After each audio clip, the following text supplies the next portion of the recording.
Hello everyone, this is my 2006 Kawasaki Ninja zx6r 636 with two brothers exhaust. What else? I think it's the only modification that they've done to it. Yeah, when I got it, that came with it. I got it from this site, Racer's Edge. Yeah, I basically won the thing, so yeah. And the only modification that I added was this sucker right here, which is basically a stealth mode. So it stays on. So this controls the license plate. It changes the license plate from normal view to pitch white. Something I found on a website. And this turns off the headlights, well, all the lights, tail light, headlight, and license plate light. This is like a master control. So if, God forbid, something happens and I need to go in stealth mode, lights off and plate covered, or either or, you know. Yeah, what that is. So but I haven't wired it up yet. I just stuck it in there. Yeah, this is my first bike. Believe it or not, I learned how to ride from watching YouTube videos, but I already had like the basic concept of shifting down pack by driving standard vehicles, so that helped out a huge bit. And I still have some work to do to it, you know. When I got it, both sides of the tank had dents in it, so I'm just patch it up. I thought about replacing the tank, but I don't feel like spending $400–500. So I'm just patch it up and replace this one, this fairing up here. And this right here was cracked too, but I just used an old soldering iron and basically stitched it together. I'm gonna come back with some Bondo and fiberglass and prep everything up, you know. Yeah, I haven't gone that fast in it. My fastest I've made it so far was about 70. Like each week I gain maybe 5 miles. I get 5 miles faster. But I'm still not too, confident. I don't trust myself to go any faster than that, you know. And oh damn, I put air in it yesterday. Forgot to put the top up. Well, 24 hours later, and the cap is still here.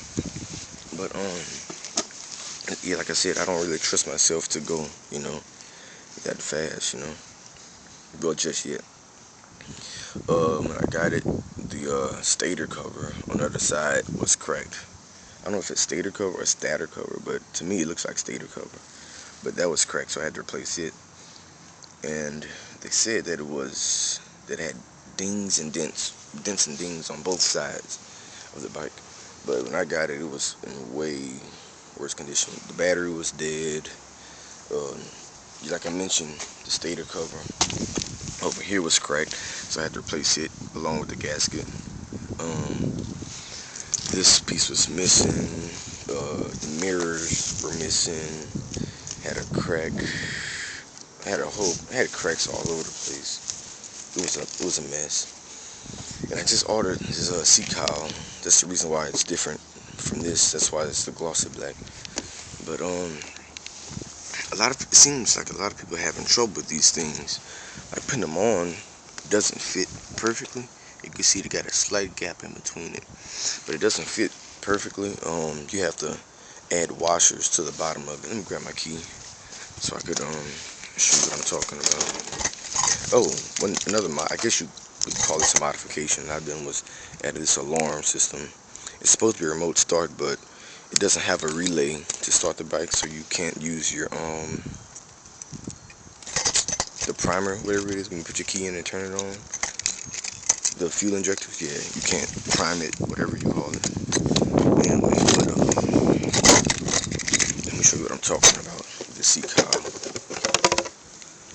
That's the alarm siren right here. Pressure gauge. Oh, it also came with this too. Power commander, which I have no reason. Which I don't know what it's for. But anyway, here are the washers right here. You have to add those in between this bracket and this plastic piece right here. But not just that, what I had to do was invert this little brass piece right here. I had to flip that upside down.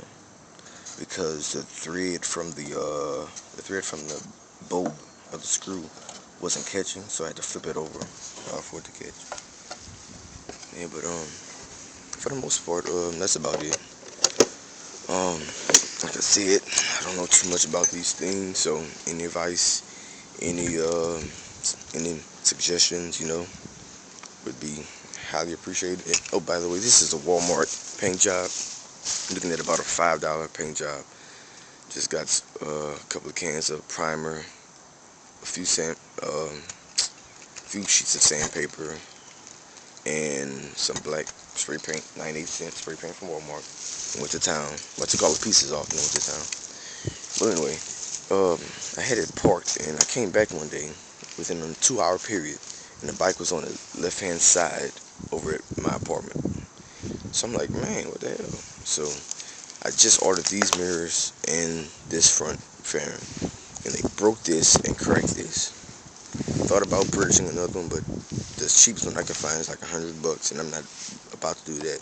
So I'm fairly good with fiberglass, so I'm gonna go ahead on and repair it. And I had to order. Well, I went to Cycle Gear and got another one of these. They keep those in stock for some reason.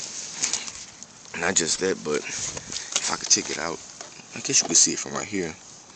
I have a crack. This piece of light right here, my finger is covering up. That's going straight through my headlights. When I got the bike, the headlight had a crack in it. Then my brother-in-law he ran into the back of a truck so bad that he flipped into the back of the truck itself and caused a lot of damage. And so I had to replace those headlights. And right when I got the headlights, I also ordered this and the mirrors. And that's when someone ran to the back of it, knocked it over, jumped the curb, knocked it over. Yeah, so that's how that ended up being the way it is. And speaking of destruction, when I got it, like I mentioned, we had 2 dings on both sides, so that's at least 2 drops.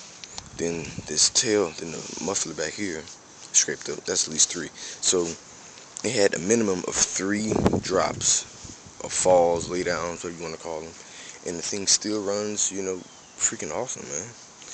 And when I got it, I tipped it over once because the shifter, this piece right here was broken, so I had to shift manually with my hand. Well, I only stayed in first gear while this was broke, and I leaned over to shift it, and my foot slipped from under me, and the bike fell. So that's 3 times. Well, that's 4 times. Then my brother-in-law wrecked it, so that's 5 times. Yeah, and I just changed the oil in it about a week ago. The Cycle Gear got that filter. Got my oil from Walmart with the oil pans and what have you. But that's about it, Like I said, I got a lot of work to do to it. I'm gonna be patching this up. Not anytime soon. Maybe like 2 weeks from now. I gotta wire this up. All of this. Gotta order the license plate ordeal from online. Transparent to just a white surface. I think they call it smart glass. What's the name of this site? It's flipaplate.com. That's flipaplate.com. And that's about it. I always wanted a Yoshimura exhaust, but after looking at the prices, that's probably like 6 months down the road. But besides that, that's about it. What else I had to replace? Oh yeah, I also had to replace these foot pegs. It came with some Adimoto foot pegs, but like I said, the other one on the other side, the tip of it was missing, and I couldn't find any replacement parts, so I had to order a whole new set. That was like 2. I don't even want to know how much that was. And another thing, like I said, racersedge.com. This right, my rim is bent with a big gash in it. I want to say maybe 25% of the way. But anyway, it had a rock stuck in it, so I had to take not a chisel, it was like a center punch and chip those rocks out there. I'm still losing pressure. I want to say maybe about 5 pounds a day, if that, maybe 3 pounds a day. So maybe every week I have to put more air in it. But like I said, if you all have any suggestions, I'm new to this. Feel free to let me know. But I guess it's time for me to stop chattering and rev this bad boy up. I know I got a few videos on here which I'm probably gonna delete because I was busy and I wasn't able to really, tell you all anything about it. But